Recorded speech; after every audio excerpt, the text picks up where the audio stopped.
Hello, welcome. Thank you for joining us on this edition of News 2. I'm Sandra Guman Singh. Hope everyone had a wonderful Veterans Day. In our top story, Virgin Islanders across the territory celebrated Veterans Day today in their own way, from quiet reflection to full fanfare. On St. Croix, there was marching and music as Crucians showed solidarity with those who risked their lives to defend American values and freedom. News 2's April Knight has that story. The territory may have been quieter on Friday as offices closed for Veterans Day, but on both St. Thomas and St. Croix, the community made noise to show their support and appreciation for military veterans.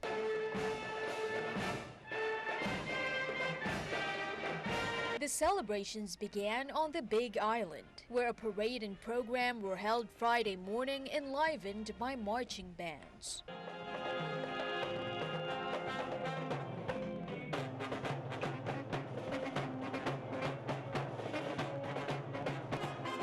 Community organizations took to the streets, as well as junior military corps from various high schools. Governor Kenneth Mapp walked among service members in the parade and gave a salute to military men marching by the reviewing stand at Government House. Crucians, young and old, also came out in force and reflected on what Veterans Day meant for them. It is a day for us to celebrate our service members past and present and to honor our legacy and a country that's great.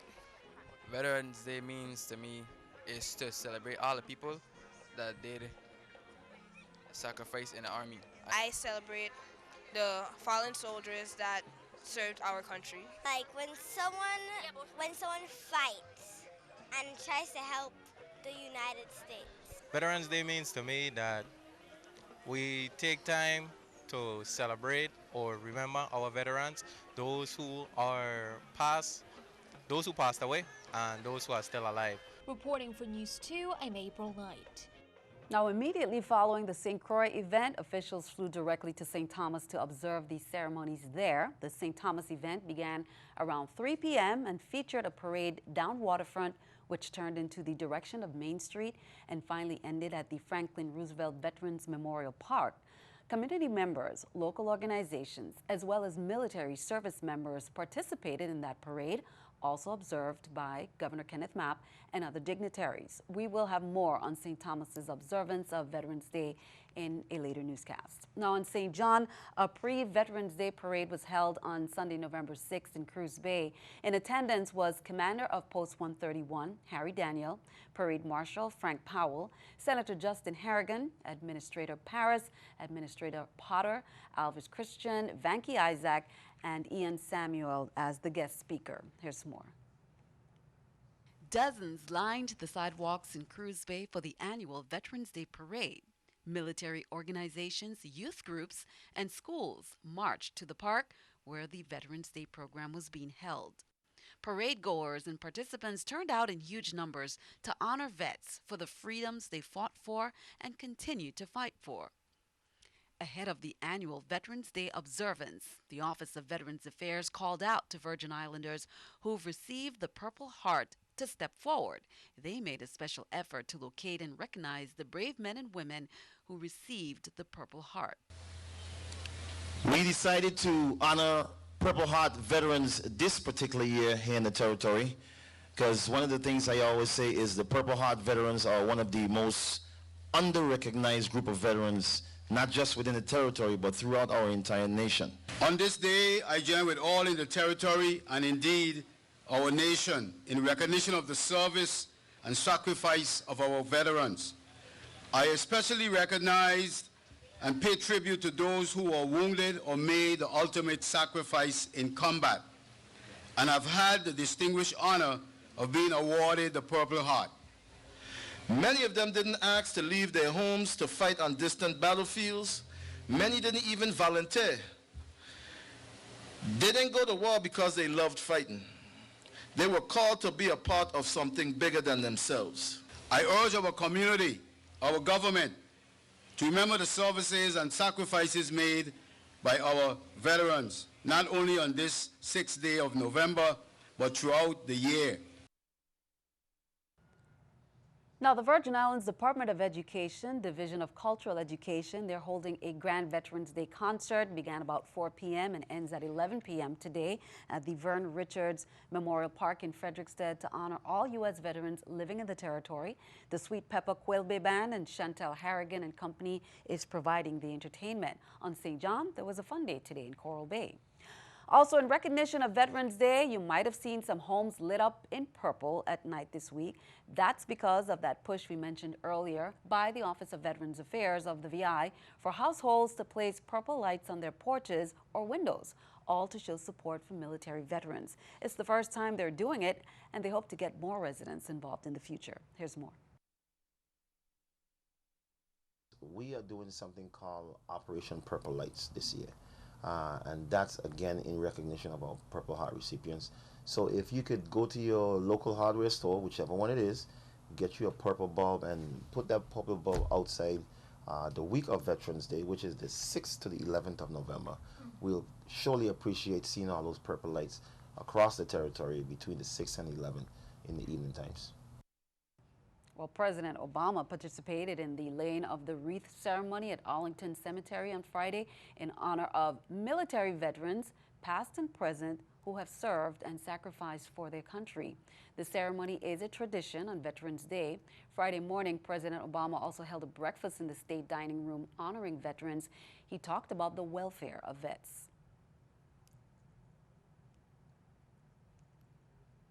It is still a tragedy that 20 veterans a day take their own lives.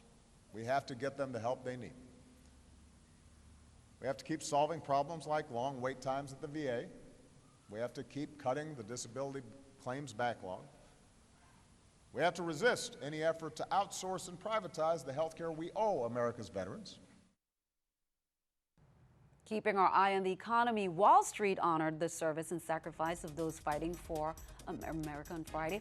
Veteran Michael Zapata rang the opening bell Friday morning in honor of Veterans Day. Zapata served nearly 10 years as a Navy SEAL. He, along with representatives from more than 40 public companies, are taking part in a symposium supporting a Veterans Initiative program. The representatives take a pledge of commitment to hire veterans during the next year. As for the markets, the Dow opened flat after a two-day rally. Tech-heavy NASDAQ went further into the red, dropping 0.3%. Here's a look at the stock market watch at the New York Stock Exchange. As you can see, the Dow and NASDAQ up 39.28, S&P 500 down. Coming up on News 2, we have much more straight ahead, including Wreath Fest and other events of the day. We'll be right back.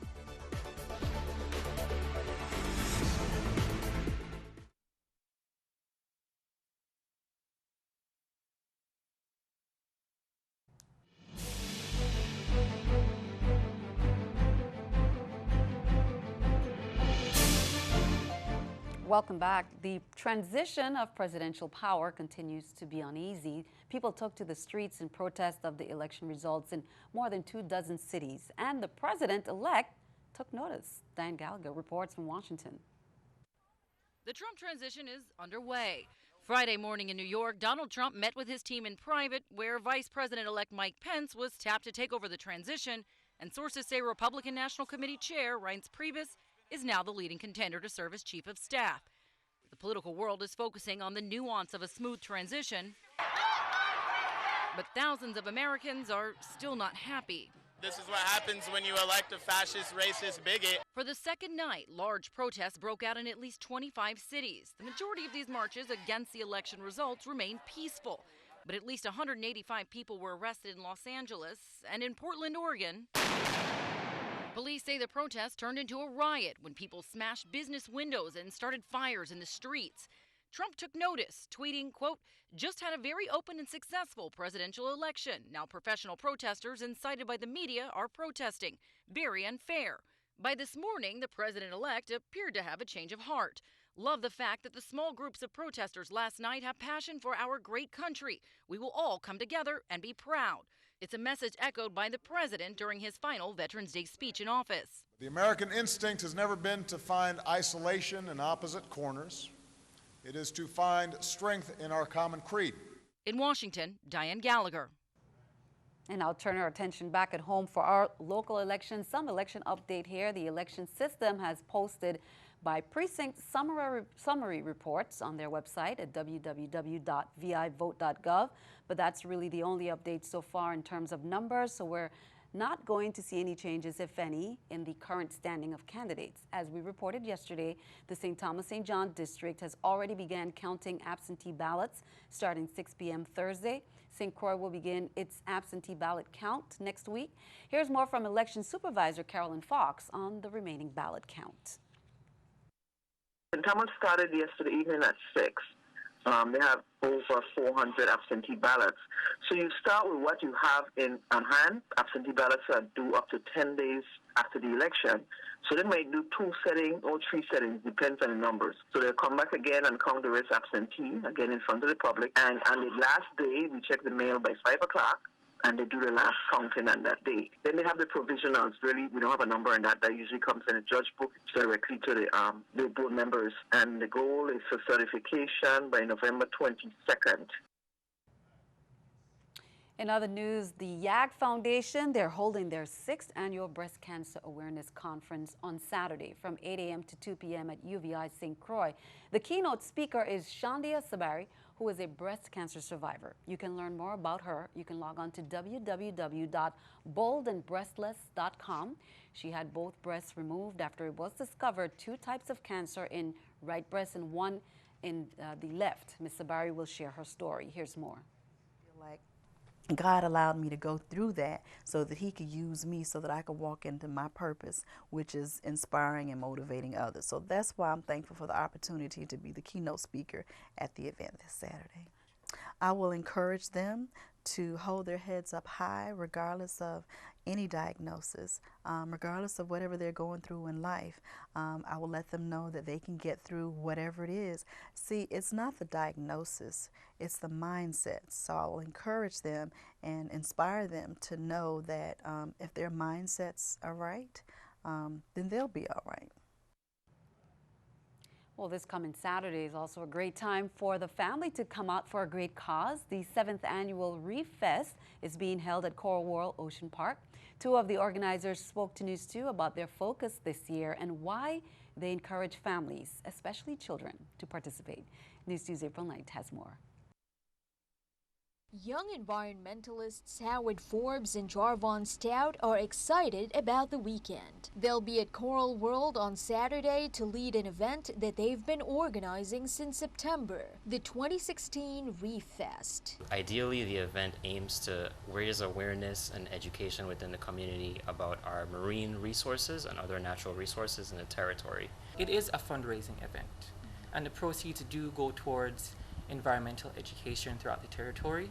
If you want to attend the Reef Fest on Saturday, you can get into Coral World for free for that day. They're inviting entire families, especially the kids, to participate in activities and lectures. This year, they're focused on marine debris. According to Forbes, there is data showing a rise in trash found in the waters and beaches in the Virgin Islands. I have data going back to 1986, and there's a steady trend. It's steadily increasing, the amount of trash found in the VI, which is very unfortunate, but that is the case right now. The Reef Fest team is operating out of the UVI College of Marine and Environmental Sciences, but their outreach is steadily branching out to the community. Forbes and Stout both hope that the Reef Fest instills the value of caring for the environment in young children. We want this to be a family-oriented event. One of the biggest reasons this is a family-oriented event is because we want to reach the kids, because the kids are in fact the future.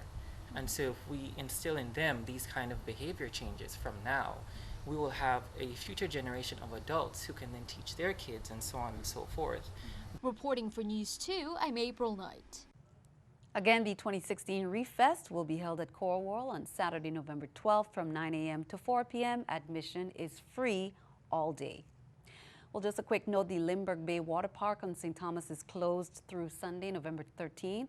And that message came from Virgin Islands Port Authority's Executive Director, Carlton Dow. The Port Authority is installing a backup generator at its administrative building adjacent to the park and will turn off all electricity in that area as a safety precaution. Therefore, electricity will not be available during those 3 days, which started from yesterday, to operate the pumps for the water facility. Be sure to stick around when your News 2 AccuWeather forecast is coming up next.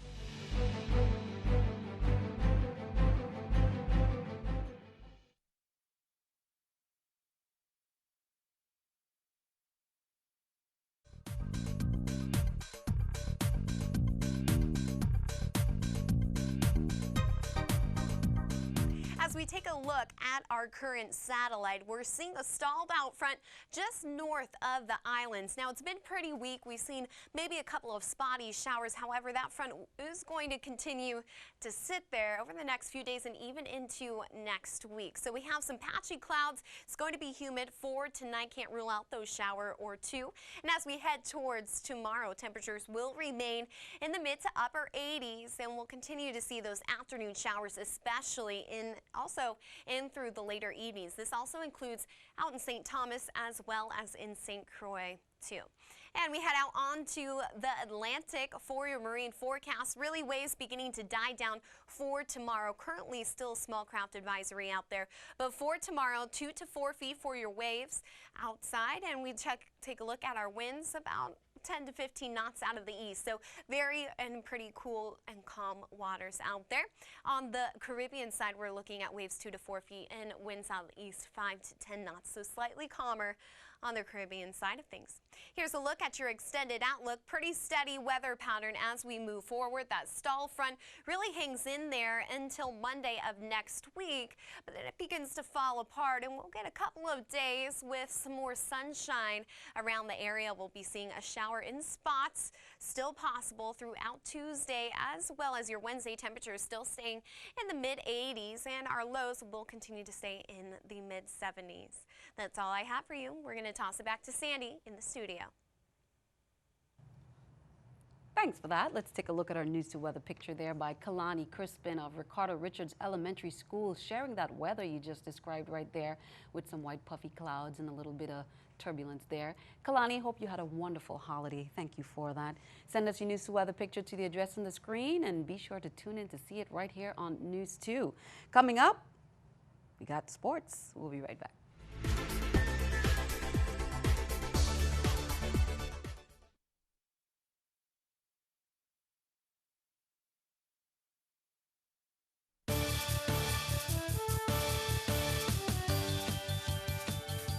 I'm Gary Anthony, and this is News 2 Sports. With so many things happening on the national scene, we sometimes tend to overlook some of the great things happening in our own backyard. Last Saturday, in wet and rainy conditions, the Virgin Islands Track and Field Federation held the VI Cross Country Championship at the UVI St. Croix campus. Nearly 100 athletes from 9 years old to over 50 from St. Croix, St. Thomas, and St. John ran through wet grass, rain showers, and mud, all in the name of athletics and good sportsmanship. A list of all the winners can be found on the St. Croix Track Club website at www.etamz.com. In the meantime, let's hear from some of the great boys and girls who participated this season. The race was great. It was a bit rainy out today. The course is a bit wet, so it was a bit slower pace, but I saw the whole team and all the teams were working together and having fun in the mud, I guess you'd say. I was hoping to push a little faster, but I did not have one of my training mates with me to help me at that pace, but I'm still happy with my time. I would like to thank my coach, Scott Fricks, and my other two coaches, Teresa Harper and Bridget Klein. I was glad that everybody was able to come out and have a wonderful time and run their hardest and just enjoy the area, and that St. Thomas was able to come over. I actually have run in harder rain than this, and I think like this weather was really nice and cool. I would like to thank my father, which is a coach who coaches me, and my mother, and my track team, and my teammates, and everybody who makes it possible for me to be here. My name is Michelle Smith, and I run for the St. Croix Track Club, and today I came first. I beat a 6th grader and a 7th grader. And running in the rain is really nice because then you feel the rain feeling dropping down your skin, and it feels really nice. And today was great. It was a little bit cloudy and rainy, but I think everyone had a blast. It was a great day. Love running in the rain. It brings a whole new element to the game. It's already hard enough, and then it makes it even harder. And I had a great race today. I got first place, but it was it was a fight to the finish. So I really appreciate all the teammates and my cheerleaders that I had and everyone else who supported me. So I had a great run today. I had fun because I like to get wet. I thank my mom if she's watching me, and my grandmother, my aunt Michaela, Michelle, and Miss Smith that was watching me. And I would like to thank my dad and my mom, and I had a great race today. And on this Veterans Day, I want to thank my dad and each and every veteran for their service and self-sacrifice. Events like this are possible because of you. That's it for sports. Sandy, back to you. Thanks for that, Gary. Good job to all the youngsters there.